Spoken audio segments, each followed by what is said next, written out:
Fala galera, chegando com as primeiras informações do Cruzeiro neste domingão de jogo diante do São Paulo. O Cruzeiro precisando de buscar um bom resultado aqui na capital paulista. Novidades entre os relacionados, garotos da base, campeões com a seleção brasileira sub-17. Tudo isso você confere a partir de agora. Vamos lá, pessoal, antes aquele pedido sempre importante para você deixar o like, hein? É só clicar aí no joinha, você vai curtir o vídeo.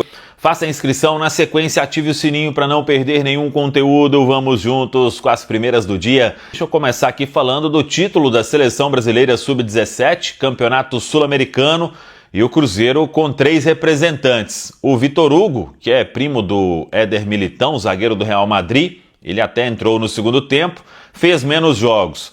Cauã Prates e Felipe Moraes. O Cauã, que é lateral esquerdo de origem, deve até subir para o profissional com a negociação do Marlon, só que na seleção brasileira ele também jogou como um quarto zagueiro, né? Um zagueiro ali pela esquerda e foi muito bem, bastante elogiado, titular absoluto da seleção sub-17, e o Felipe Moraes também, meio atacante. Os dois aí foram titulares no jogo da final e o Vitor Hugo, o zagueiro, acabou entrando no decorrer da partida. Os 3 agora voltando, todos ainda com idade sub-17, mas o Cauã Prates é uma joia aí da base do Cruzeiro, tem uma multa muito alta, 16 anos apenas, é um jogador de porte físico bem elevado e por isso vai trabalhar com o profissional como lateral esquerdo ali, suplente do Kaique, que assume a titularidade com a saída do Marlon. O Cruzeiro chegou ontem, veio de voo fretado, desceu em Guarulhos,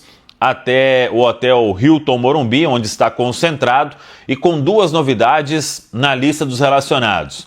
O zagueiro Janderson, como o Jonathan Jesus está suspenso, o Janderson fica como opção no banco, e aí o Murilo Hickman, volante, também voltando a aparecer, tinha sido relacionado para o jogo diante do Internacional, e o Hickman agora passando a ter mais chances de ser relacionado com a lesão do Matheus Henrique. As 2 novidades então entre os relacionados. Ainda não tem Juan de Neno, ainda não tem Japa, Bolassi também ficou em Belo Horizonte. Marquinhos volta a ser opção, acabou ficando fora do jogo diante do Muxuquiruna, na derrota do Cruzeiro no Mineirão. Sobre o time, aí temos que aguardar o que vai fazer o técnico Leonardo Jardim.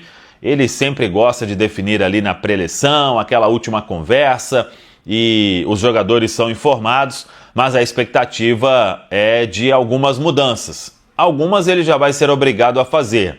Na zaga, tem que escolher entre Vidalba ou Gamarra. Talvez o Vidalba aí comece. Gamarra, nas 3 apresentações, não foi bem. Fabrício Bruno é titular. Na esquerda, o Marlon foi o titular quarta, joga o Kaique. Para a vaga do Matheus Henrique, aí tem algumas opções, né? O Wallace, o Christian, o próprio Wanderson, que entrou no jogo contra o Muxuquiruna. Tem aí o jovem Murilo Hickman, né? Mas difícil imaginar que ele já vai começar de cara ou fazer alguma outra alteração. O Caio Jorge, que entrou bem na quarta-feira. Aí com o técnico Leonardo Jardim, se o Eduardo será mantido, já ganhou 2 oportunidades aí como titular e não foi bem, ou se fica no banco de reservas. O certo é que o Cruzeiro quer dar uma resposta positiva depois de uma turbulência maior aí que o clube começou a viver, com resultados negativos, com atuações ruins e principalmente a derrota para o modesto Muxuquiruna em casa pela Copa Sul-Americana. A expectativa é de um bom público no Morumbis e com muitos torcedores do Cruzeiro, caravanas vindo para a capital paulista, o pessoal da região também. No Morumbis, o torcedor do Cruzeiro sempre gosta de comparecer. Quem, inclusive, gastou um caminhão de dinheiro foi o Cruzeiro. Opa! Né? Esse gastou, hein? Gastou uma grana e tá precisando se encontrar, né? E aí eu acho que a responsabilidade é dividida, no meu modo de entender, entre todas as pessoas, né? Desde o dono, que dá um cheque em branco pro Alexandre Matos, o Alexandre Matos, que fez contratações são discutíveis, e os próprios jogadores, que têm que jogar muito mais, passando até pelo treinador, que tem que ser cobrado também, porque ele teve tempo para trabalhar esse grupo e até agora não desempenhou, né? E tem aquele detalhe também, né, Ale? Ah, não fui eu que montei esse elenco. Tá, mas você veio sabendo qual que era o elenco. Opa! Você não foi enganado. Não, de jeito nenhum. Inclusive, ele, quando chega no Cruzeiro, o Léo Jardim, ele fala que tinha outras possibilidades, mas que ele vem porque ele sabe da possibilidade de ser vitorioso no Cruzeiro com esses jogadores, com essas características. E eu vou te falar que não é comum no futebol brasileiro, no nosso calendário insano, né? Você ter ali mais de 30 dias para treinar o seu time. E ele teve. Então era para estar fazendo um papel melhor. Vamos ver se amanhã esse Cruzeiro desencanta, né? Embora tenha vencido na estreia, mas se começa a jogar um grande futebol. Sinceramente, eu não consigo concordar. Ah, o elenco não foi eu que montei. Tá ok, você não montou o elenco. E aí ficou provado por A mais B que o Cruzeiro tem algumas deficiências em uns setores. A zaga é a principal agora, né? Claro. Que tá quebrando cabeça e tudo mais. Mas você não pode chegar e falar isso, porque você sabia, você não veio iludido, você sabia que o elenco era esse e teve 30 dias para analisar o elenco. E aí tem algumas coisas que, só para reforçar o que você disse, não dá para você comparar, por exemplo, esse elenco que tem o Léo Jardim nas mãos com o Mushuki Rona aí, né? Não dá para comparar, né? Então aí já fica muito desigual, né? Então esse argumento dele já cai por água abaixo. Se você fala assim, o meu elenco é pior do que o do Flamengo, ou até do Palmeiras, eu acho que aí ele tem um ponto, né? Mas um time semi-amador, né? Um pessoal que veio aqui sem muitas pretensões, né? Como é essa equipe equatoriana, então aí vai falar o quê? Então o técnico do Mushuki Rona vai falar o quê? Então aí esse argumento cai por terra, sem dúvida alguma. É isso aí. E teve reunião do Pedro Lourenço com os líderes ali do elenco, né? Para tentar saber o que está acontecendo, para tentar chegar a um denominador comum, né? Para saber, vai mudar, vai ser assim, vai ser assado. E principalmente, né, Romano, que pelo que a gente conseguiu apurar, para que o presidente, que é um cara que eu respeito muito, que é um cara que eu tenho uma admiração, porque é um vencedor, né? Sem dúvida alguma, o Pedrinho é um vencedor, né? Sim. Você não tenha dúvida disso. E é um apaixonado pelo Cruzeiro, para que ele consiga, daqui para frente, blindar um pouco mais o seu grupo, né? Porque tanto ele quanto o Léo Jardim, que também andou falando demais, né? E foi esse o pedido dos líderes do Cruzeiro. Se o Pedrinho não fala nada, não dá nenhuma entrevista, e chama o time inteiro lá, não precisa chamar 6 não, o time inteiro lá para dar uma dura, para cobrar, justíssimo, internamente. Agora... expor isso, né? Isso é muito complicado. Você sabe que tem um filme, aliás tem 2. Tem um americano que é O Mentiroso, com o Jim Carrey. Sim. Que ele acontece um feitiço com ele lá que ele não pode mentir, ele só fala a verdade. Parece que o pessoal do Cruzeiro tá, né? E tem o outro também que é do Leandro Hassum, que é o candidato honesto. Que também não consegue mentir mais. Parece que esse... boa analogia. Né, esse feitiço aí tomou conta. Tem coisa que você pode até achar, pensar, mas não vai externar, porque isso não vai fazer bem pro clube, né? Então, pro ambiente ali do vestiário. Então, acho que é mais ou menos por aí. Tomara que daqui pra frente todo mundo tenha aprendido as lições. Tem coisas que você fala, tem coisas que você não fala. Tem coisas que você fala internamente, externamente você blinda. Fala, nós conversamos. Isso. Nós vimos ali, sentamos com a comissão técnica, tem algumas carências no elenco, a gente vai estudar. Mas o Pedrinho eu entendo pela paixão dele, né? Que é enorme. Pela paixão que é enorme. Eu acho que a ficha dele ainda não caiu de que agora ele é o dono do negócio. Exatamente. Né? E aí ele não pode agir como torcedor. E mesmo o treinador, eu acho que é justíssimo que ele dá a porta pra dentro do vestiário, que ele arrebente os caras. Ele fale montão, que ele dê dura, que ele cobre. Da porta pra fora, esse tipo de exposição também não... nem tô falando que eu concordo ou não concordo. Tô falando que acontece a vida real.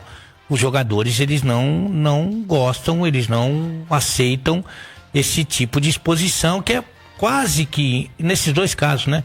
Uma transferência de responsabilidade. Sim. Né? Então, os jogadores não gostam muito disso. E a gente tem expectativa e esperança, a torcida, que o Cruzeiro tenha aprendido essas lições e que a partir de amanhã a gente veja um novo Cruzeiro em campo, ou o velho, né, de tanta tradição, de tantas glórias, de tantas conquistas, porque a torcida realmente está machucada. É interessante você ter citado isso, porque ontem eu recebi a visita do meu primo, Vitor, veio lá de... o Vitão veio? Veio lá de Santo Amaro de Minas me visitar aqui, e ele bravo com essa situação do Cruzeiro, ele é cruzeirense, bravo com a situação do Cruzeiro, e fala, não, mas tem razão, custei a mostrar pra ele que futebol é melindroso. Ah, muito. Que futebol você não pode falar esse tipo de coisa porque você perde o vestiário. Sim, sem dúvida. Então você acaba perdendo o vestiário, porque o jogador, ele é muito corporativista. Muito. O cara pode ser reserva, mas se ele entrar ou se de repente uma palavra mal colocada for pra ele, os outros compram o boi. Compra. Essa exposição aí é muito complicada, a gente tem vários exemplos disso. Talvez o maior deles seja o Felipão, né? Que realmente cobrava muito seus atletas, mas publicamente sempre protegia. E isso é muito, muito valioso. Fora que quando você também transfere a responsabilidade, você está tirando do seu para colocar no de alguém. Né? Então é muito... Mesmo nas contratações, vamos supor nas contratações, vai. O Pedrinho que a gente já elogiou tanto aqui. Quem deu um cheque em branco pro Alexandre Matos, né? O Alexandre Matos que tem a sua história, com aspectos muito positivos, outros nem tanto, mas que estava no América, né? Ele estava no América porque é um time, o América que eu respeito demais, mas é um time que disputa hoje a Série B, porque os grandes clubes do país já não acreditavam nesse tipo de projeto. E o Pedrinho, ele foi e deu um cheque em branco pro Matos. Ó, aqui você pode fazer o que você quiser.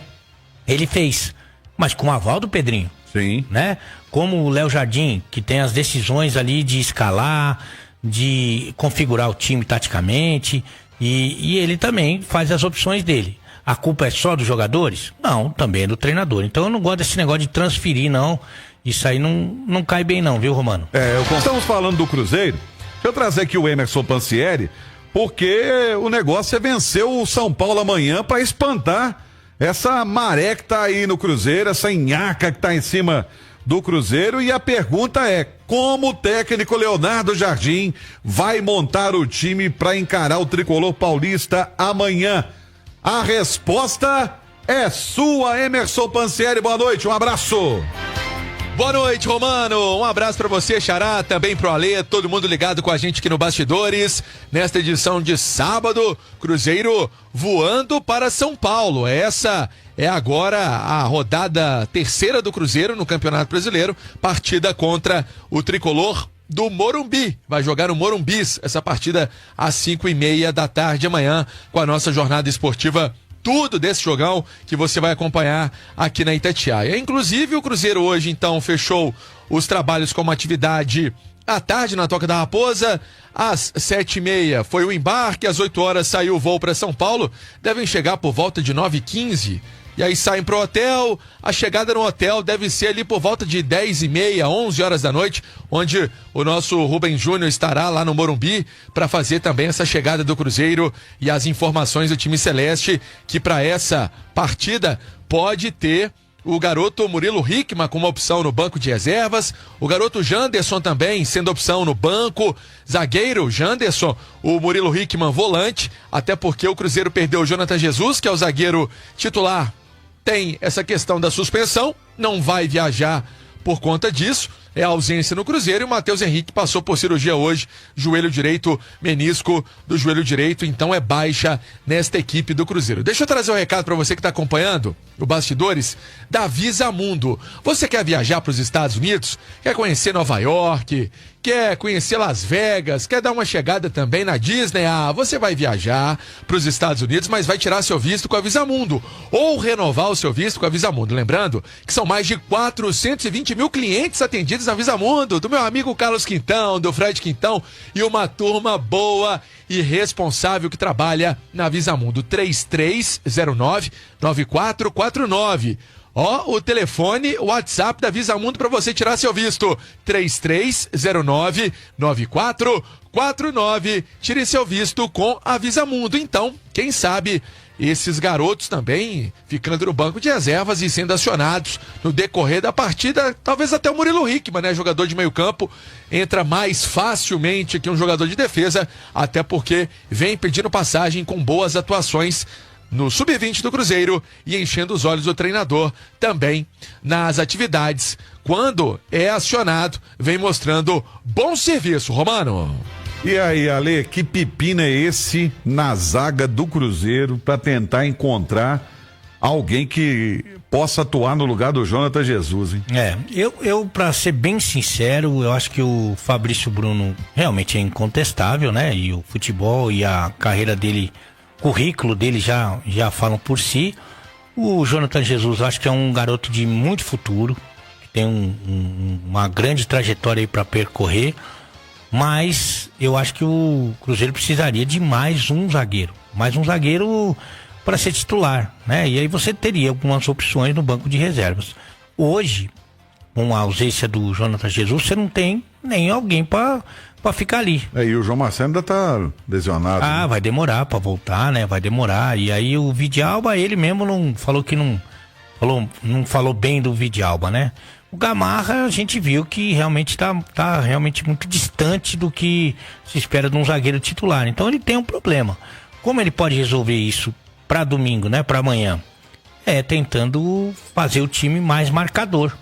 E aí você faz um time mais marcador, não é só na defesa, é também no meio-campo e também no ataque. Então acho que se todo mundo marcar mais, e aí você pode até mexer com alguns nomes, né? Pra você mudar um pouco a característica do seu time.